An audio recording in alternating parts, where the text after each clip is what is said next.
एक ऐसा इंडियन शख्स जो कभी किंग ऑफ गुड टाइम्स कहलाया जाता था, अपने वक्त में वह महाराजाओं वाली जिंदगी गुजारता था, एक ही रात में करोड़ों रुपए की पार्टी करता। और जहां दुनिया भर के बिलियनर्स प्राइवेट जेट रखते हैं, वहीं इसके पास अपना प्राइवेट बोइंग 727 था। लेकिन आज उसका नाम इंडियन हिस्ट्री में किए जाने वाले सबसे बड़े फ्रॉड केस से जोड़ा जाता है। जी हाँ, हम बात कर रहे हैं विजय माल्या की। किंगफिशर वो नाम था जिसने उसे हर उस चीज का मालिक बनाया जिसे एक आम आदमी सपने में देखता है। लेकिन आखिर में ऐसा क्या हुआ जो यही नाम इसे पूरी तरह से ले डूबा? जब टीवी की वीडियोस में माल्या का जन्म एक रईस घराने में हुआ और बचपन से ही उसने अपनी लाइफ में सिर्फ पैसा ही पैसा देखा। फादर विट्ठल माल्या के पास पैसे की कोई कमी नहीं थी, क्योंकि इंडिया की ज्यादातर लिकर इंडस्ट्री पर उनका कंट्रोल था। वो यूनाइटेड ब्रूरी के डायरेक्टर और सबसे बड़े शेयर होल्डर थे। अपने बिजनेस नेचर की वजह से मुल्क भर में उन्हें अच्छी निगाह से नहीं देखा जाता। वो मीडिया से दूर रहते थे और कहा जाता है कि अक्सर अपने खिलाफ यूज चलने से पहले ही पैसे देकर उसे रुकवा देते थे। विजय माल्या उनका इकलौता बेटा था। वो बचपन से ही महाराजाओं वाली जिंदगी गुजारता था, पर उसके शौक कुछ अलग ही थे। वो बचपन से ही गाड़ियों का बहुत शौकीन था, और जिस वक्त इंडिया में बच्चे लट्टू और कंचे खेलते थे, विजय माल्या रिमोट कंट्रोल गाड़ियों से खेलता था। विट्ठल माल्या ने उसके मुंह से कभी चांदी का चम्मच निकालने की कोशिश ही नहीं की, और उसका नतीजा ये हुआ कि विजय जब बड़ा हुआ तो उसके शौक भी वैसे ही थे। वो अब खिलौनों वाली नहीं बल्कि असली गाड़ियों का शौकीन हो गया। 250 के करीब विंटेज कार्स की कलेक्शन और 200 से ज्यादा घोड़े उसने सिर्फ शौक में पाले थे। उसका ये शौक विट्ठल माल्या को पसंद नहीं था, क्योंकि उनका मानना था कि ऐसे शौक पालने वाला इंसान एक अच्छा बिजनेसमैन नहीं बन सकता। लेकिन महाराजा के शौक का कोई मोल नहीं था। विजय माल्या ने 1982 में इंडियन ग्रैंड प्री का अवार्ड जीता और ट्रॉफी अपने नाम करके नेशनल चैंपियन बन गया। वह अपने इस शौक को नेक्स्ट लेवल पर लेकर जाता। लेकिन फिर एक वाकया हुआ जिससे उसकी लाइफ का ट्रैक हमेशा के लिए बदल गया। विट्ठल माल्या की अचानक हार्ट अटैक से मौत हो गई। विजय उस वक्त 28 साल का था और इस सदमे ने उसकी जिंदगी बदल दी। जिस उम्र में वह और लापरवाह रहना चाहता था, तब उसके कंधों पर बाप की बिजनेस एम्पायर संभालने की जिम्मेदारी आ गई। उस वक्त कई करीबी लोगों का मानना था कि विजय क्योंकि महाराजाओं वाली जिंदगी का आदी है, इसलिए वो इतनी बड़ी बिजनेस एम्पायर नहीं चला पाएगा। लेकिन जैसा सोचा गया, विजय ने बिल्कुल उसका उलट किया। यूनाइटेड ब्रूरी की तमाम प्रोडक्ट्स में से किंगफिशर ने विजय को सबसे ज्यादा अट्रैक्ट किया, क्योंकि बाप के मरने से चंद साल पहले ही विजय ने खुद से लॉन्च किया था। क्योंकि विजय उस वक्त खुद भी यंगस्टर था, तभी उसको अच्छी तरह मालूम था कि अगर किंगफिशर को मार्केट में हिट करवाना है तो इसका सिर्फ एक ही तरीका है, और वह है यंगस्टर्स को टारगेट करना। बेंगलोर इंडिया का वह पहला शहर था जहां से पब्स का कल्चर स्टार्ट हुआ, और यही छुपी थी किंगफिशर की कामयाबी। उसने मुख्तलिफ तरीकों से किंगफिशर को यंगस्टर्स के बीच इंट्रोड्यूस करवाया, जहां पब्स में अच्छा माहौल दिया जाता। खासतौर पर लड़कियों के लिए ये ट्रेंड काफी वायरल हो रहा था। यंगस्टर्स रात 4 बजे तक पब्स में ही बैठे रहते। बेंगलोर जहां पहले सिर्फ एक पब था, 5 सालों के बाद वहां 40 नए पब्स खुल गए, और इसका डायरेक्ट फायदा किंगफिशर अपने नाम कर रहा था। देखते ही देखते कुछ ही सालों में किंगफिशर ने ब्रांड की शक्ल इख्तियार कर ली। लोग अब बियर नहीं बल्कि किंगफिशर का नाम लेकर ड्रिंक मांगने लगे। उस वक्त कई इंडियन पॉलिटिशियन ने इस वेस्टर्न कल्चर के खिलाफ आवाज भी उठाई, लेकिन विजय को किसी की परवाह नहीं थी। वो सिर्फ ये साबित करना चाहता था कि उसने यूनाइटेड ब्रूरी की सक्सेस को आसमान की ऊंचाइयों तक पहुंचा दिया है, और इसमें कोई शक भी नहीं था। यूवी इंडिया का सबसे बड़ा लिकर मैन्युफैक्चरर बन चुका था, यहाँ तक कि हर 2 में से 1 बोतल किंगफिशर की सेल होने लगी। विजय माल्या उस वक्त बादशाहों वाली जिंदगी गुजार रहा था। इंडिया में इसका नाम काफी इंस्पायरिंग था, क्योंकि जिस वक्त इंडिया में आम सी गाड़ी खरीदना भी लोगों का सपना ना था, उस वक्त माल्या के लिए बुरे सपने से कम नहीं था। इंडिया के काफी हिस्सों में शराब पर पाबंदी लगा दी गई। किंगफिशर की सेल्स तेजी से गिरने लगी, और बैंड स्टेट्स में सरकार ने ढेर सारी बॉटल्स को पकड़कर उस पर रोड रोलर चलाना शुरू कर दिए। ये विजय माल्या का होने वाला डायरेक्ट लॉस था, पर यह तो सिर्फ एक शुरुआत थी। इसके बाद इंडियन सरकार ने विजय माल्या के खिलाफ घेरा मजीद तंग करते हुए एक नई मुसीबत खड़ी कर दी, क्योंकि जिन स्टेट्स में लिकर बेचने की परमिशन भी थी, वहां पर भी अब टीवी और न्यूज़पेपर्स में शराब की एडवर्टाइजमेंट पर बैन लगा दिया गया। यह फैसला उस वक्त किया गया जब माल्या अपने बिजनेस की ग्रोथ पर फोकस कर रहा था। इस मोड़ पर किंगफिशर की एडवर्टाइजिंग का ऐसा तरीका अपनाया गया जिसे सरोगेट एडवर्टाइजिंग कहते हैं। ये एडवर्टाइजिंग टेक्निक दुनिया भर में खास तौर पर उन प्रोडक्ट्स के लिए इस्तेमाल होती है जिनकी एडवर्टाइजिंग पर बैन लगा हो। इसमें कोई भी ब्रांड अपनी प्रोडक्ट को दूसरी प्रोडक्ट की हार्ड में मार्केट करता है, जिनकी सेल पर कोई रिस्ट्रिक्शन नहीं होती। अब किंगफिशर इंडिया में जाना माना ब्रांड तो था ही, इसलिए विजय माल्या ने किंगफिशर मिनरल वाटर और सोडा वाटर लॉन्च किए और उनकी एडवर्टाइज करने लगे। भले ही वो एड पानी का था, लेकिन सबको मालूम था कि यह किस चीज की मार्केटिंग है। 1996 में जब वर्ल्ड कप इंडिया होस्ट कर रहा था, तब भी किंगफिशर ने एक वायरल एडवर्टाइजिंग का सहारा लिया और अपनी टारगेट ऑडियंस तक आवाज पहुंचाई। वो किंगफिशर को एक नेशनल ब्रांड बनाने में कामयाब हो चुका था, एक ऐसा ब्रांड जिसका नाम हर दूसरा आदमी जानता था। विजय माल्या हर एज ग्रुप के लोगों को टारगेट करने का हुनर सीख चुका था। उसने हर उस छोटे बड़े इवेंट को स्पॉन्सर करना शुरू कर दिया जहां मीडिया की प्रेजेंस होती थी, और इस तरीके से ना चाहते हुए भी मीडिया पर किंगफिशर का नाम चल जाता। बाद में किंग फिशर कैलेंडर भी लॉन्च किया गया, जिसमें इंडियन मॉडल्स के फोटो शूट का कंपटीशन करवाया जाता। इस कैलेंडर के जरिए बॉलीवुड के कई बड़े नामों का जन्म हुआ, जिसमें दीपिका पादुकोण, जिन्होंने 2006 में कैलेंडर गर्ल का टाइटल जीता और 2008 में उनकी पहली मूवी रिलीज हुई। इसी तरह कतरना कैफ और नरगिस फखरी जैसे नाम भी इसी कैलेंडर की वजह से उठे। किंगफिशर कैलेंडर के लिए मॉडल्स विजय माल्या खुद ही चुनता था और ये कैलेंडर 2003 से शुरू होकर अगले 19 सालों तक चलता रहा। माल्या ने इंडिया में पीने का कल्चर इस हद तक एडवर्टाइज किया जिसका अंदाजा लगाना भी काफी मुश्किल है। कोई ऐसी चीज नहीं थी जो उसके पास ना हो, दौलत, शोहरत और सबसे बढ़कर एक ऐसा ब्रांड जो सोने के अंडे देने वाली मुर्गी से कम नहीं था। एक पावर की कमी थी, वो भी उसने पॉलिटिक्स जवाइन करके पूरी कर ली। उसको सिर्फ एक चीज बहुत खराब लगती थी और वह था उसको दिया गया एक ऐसा नाम जो उसके प्रोफेशन से जुड़ा था। जी हाँ, शराब का बेताज बादशाह या फिर लिकर बैरन। अंदर ही अंदर माल्या को ये चीज खार थी कि इंडिया में उसे अच्छी नजरों से नहीं देखा जाता। बेशक सब उसके आगे पीछे घूमते हैं, लेकिन वह भी जानता था कि ये सब पैसे का कमाल है। विजय माल्या को एक ऐसा नाम कमाना था जो उसे समाज में इज्जत दे सके, इसीलिए उसके दिल में एक खतरनाक प्लान बन रहा था। एक ऐसा प्लान जो विजय माल्या का किंग ऑफ गुड टाइम्स का टाइटल छीनने वाला था। 2004 में विजय माल्या ने 12 एयरबस A320 खरीदे, जिनकी वैल्यू $204 मिलियन थी, और किंगफिशर के नाम से ही एक लग्जरी एयरलाइन लॉन्च करने की अनाउंसमेंट कर डाली। वो आम आदमी का फ्लाइंग एक्सपीरियंस अपग्रेड करना चाहता था। एयरलाइन के कमर्शियल में बताया गया कि वह फ्लाइट अटेंडेंट्स नहीं बल्कि मॉडल्स हायर करते हैं। एयरलाइन की धमाकेदार लॉन्च के लिए एक बहुत बड़ा इवेंट रखा गया, जिसमें मुल्क भर से हाई प्रोफाइल गेस्ट्स को बुलाया गया। अपने बेटे की 18th बर्थडे पर किंगफिशर एयरलाइंस को लॉन्च किया गया। ये बिल्कुल अलग तरह की एयरलाइन थी। इस लॉन्च इवेंट की वजह से किंगफिशर का नाम दुनिया भर में छा गया और वह एक लाइफस्टाइल ब्रांड के तौर पे उभरने लगा। एयरलाइन की फ्लाइट अटेंडेंट से लेकर खाने का मेन्यू तक विजय माल्या खुद सेलेक्ट करता था, और इन मॉडल्स का uniform famous fashion designer Manu Viraj Khosla से डिजाइन करवाया गया। इस एयरलाइन में ना ए क्लास थी ना इकोनॉमी क्लास, पर इसको लग्जरी एयरलाइन कहा जाता क्योंकि विजय का कहना था कि इसमें इनकी अपनी लग्जरी क्लास है, किंगफिशर क्लास। और इसमें कोई शक भी नहीं था, फ्लाइट में ऐसी लग्जरी सर्विसेज दी गई जो इस बजट की टिकट में दूसरी एयरलाइंस नहीं दे सकती थी। देखते ही देखते किंगफिशर ने भारत में एयरलाइन इंडस्ट्री को बदल कर रख दिया।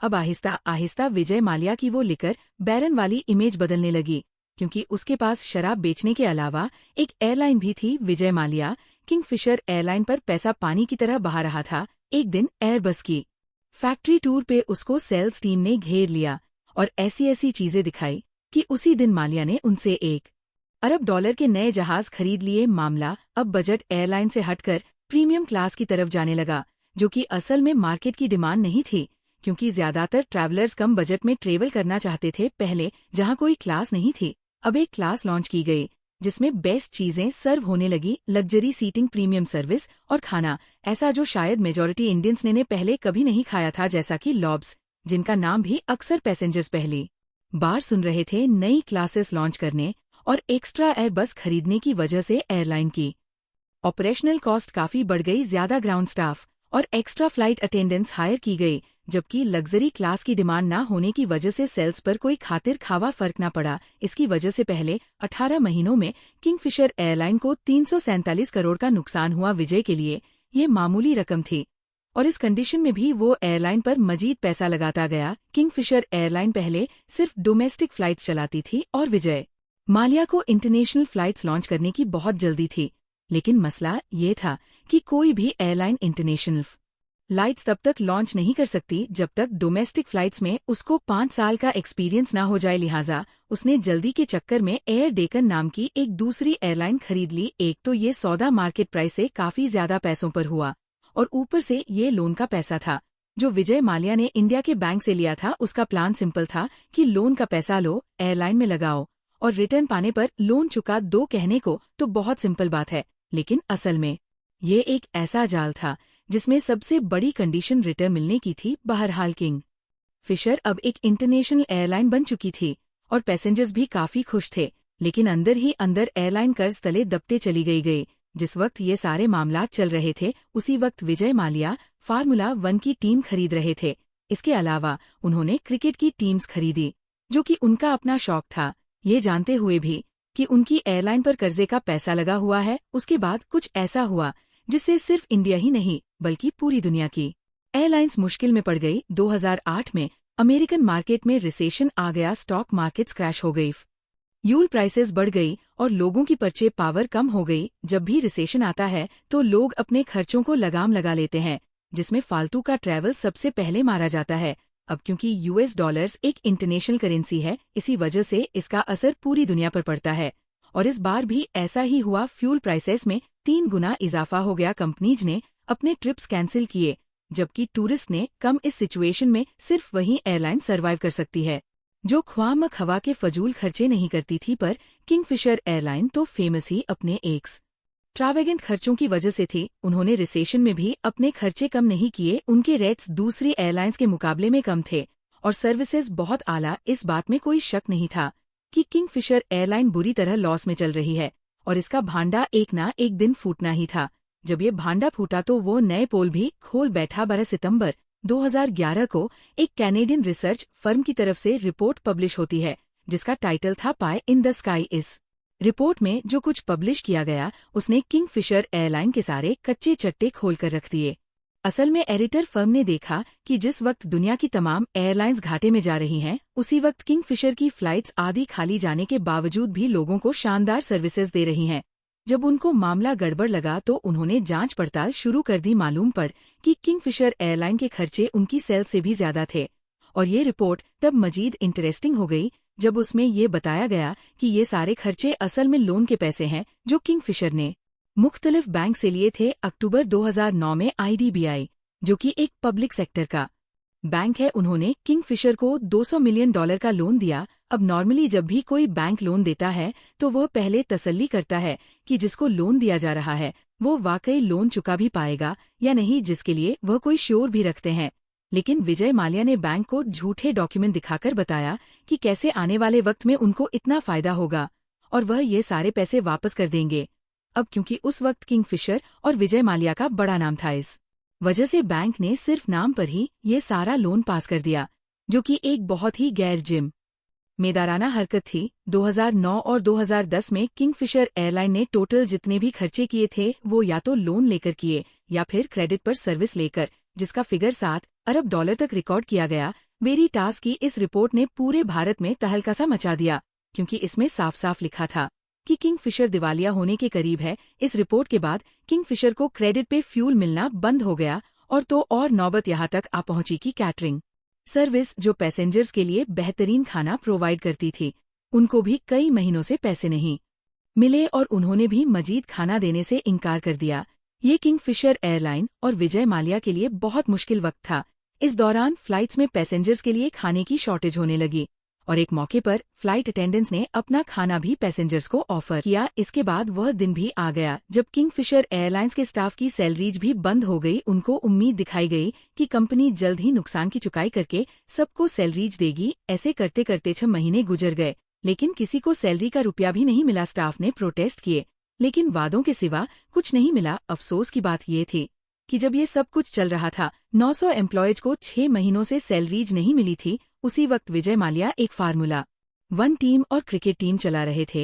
बेशक उस वक्त किंगफिशर एयरलाइन के पास पैसे नहीं थे, लेकिन विजय माल्या के पास थे। उसके शाहाना लाइफस्टाइल में किसी किस्म की कमी नहीं आई, और ये सब जब किंगफिशर के एम्प्लॉयज देखते तो उनका खून मजीद खोलने लगता। इसी बीच मुंबई के इनकम टैक्स डिपार्टमेंट ने टैक्स न देने पर 2 मर्तबा किंगफिशर एयरलाइंस के बैंक अकाउंट सीज कर दिए। 2012 की शुरुआत में किंगफिशर के आधे से ज्यादा जहाज ग्राउंड हो गए और यह अपना टॉप इंडियन एयरलाइन का टाइटल भी खो बैठी। अक्टूबर 2012 में directorate general of civil aviation ने किंगफिशर का लाइसेंस सस्पेंड कर दिया और ये किंगफिशर एयरलाइन का आखिरी दिन था। विजय माल्या ने 17 इंडियन बैंक से टोटल 9,000 करोड़ रुपयों का लोन लिया था।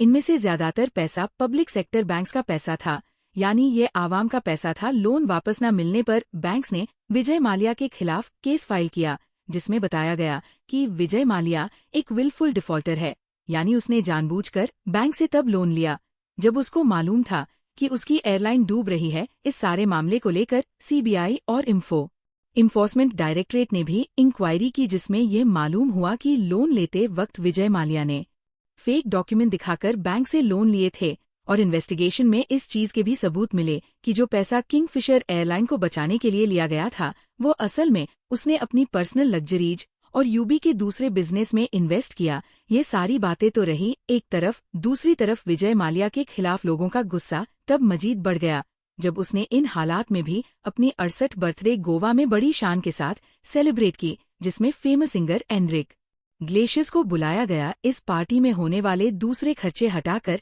एनरिक की कॉर्पोरेट इवेंट में आने की फीस ही सिर्फ $1.5 मिलियन थी, यानी एक अंदाजे के मुताबिक इस पार्टी में होने वाले खर्चे का सिर्फ 20 पर देकर वो कम से कम अपने एम्प्लॉयज की 6 महीने की सैलरी पे कर सकता था, जो उस वक्त बड़ी मुश्किल में थे। जब विजय माल्या के खिलाफ इंडिया में लीगल कार्रवाई शुरू हुई तो वह 2016 में इंडिया छोड़कर यूके चला गया। इंडियन अथॉरिटीज ने उसके पासपोर्ट को कैंसिल कर दिया और उनके खिलाफ एक्सट्रान के लिए यूके गवर्नमेंट के पास रिक्वेस्ट भेज दी। इंडियन गवर्नमेंट चाह रही थी कि मलाया को वापस लाया जाए ताकि उसका ट्रायल इंडिया में हो सके। यूके कोर्ट्स में एक्सट्रान केस काफी लंबा चला, लेकिन दिसंबर 2018 में यूके कोर्ट ने डिसाइड किया कि विजय माल्या को इंडिया वापस भेजा जाए, जिस पर मलाया ने यूके कोर्ट के फैसले के खिलाफ अपील की। दूसरी तरफ इंडियन कोर्ट्स में विजय माल्या के खिलाफ इंसॉल्वेंसी के केस चल रहे थे और इसकी जजमेंट भी आ चुकी थी, जिसके तहत उसकी प्रॉपर्टीज को सीज करने का ऑर्डर दिया गया। इन्फोर्समेंट डायरेक्टरेट ने उसके इंडियन और इंटरनेशनल एसेट्स को फ्रीज कर दिया ताकि बैंक्स को रिकवरी की जा सके। मलाया की जरी कार्स, बंगलोज और यूबी के कंपनी शेयर्स को ऑक्शन के लिए रखा गया। विजय माल्या ने कई बार इंडियन कोर्ट और बैंक से सेटलमेंट की कोशिश की, लेकिन कोई सक्सेस नहीं मिली। किंगफिशर एयरलाइंस के कोलैब के बाद विजय माल्या का पब्लिक इमेज काफी खराब हो गया। उस पर मीडिया और लोगों ने काफी क्रिटिसाइज किया, स्पेशली क्योंकि वह यूके में लग्जरी लाइफ जी रहा था, जबकि इंडिया में उसके ऊपर कर्जा चुकाने का दबाव था। अभी तक विजय माल्या की लीगल टीम उसको बचाए हुए हैं, लेकिन इंडिया में उसको वापस लाने की कोशिशें अभी तक चल रही हैं। उम्मीद है जम टीवी की ये वीडियो भी आप लोग भरपूर लाइक और शेयर करेंगे। आप लोगों के प्यार भरे कमेंट्स का बेहद शुक्रिया। मिलते हैं अगली शानदार वीडियो में।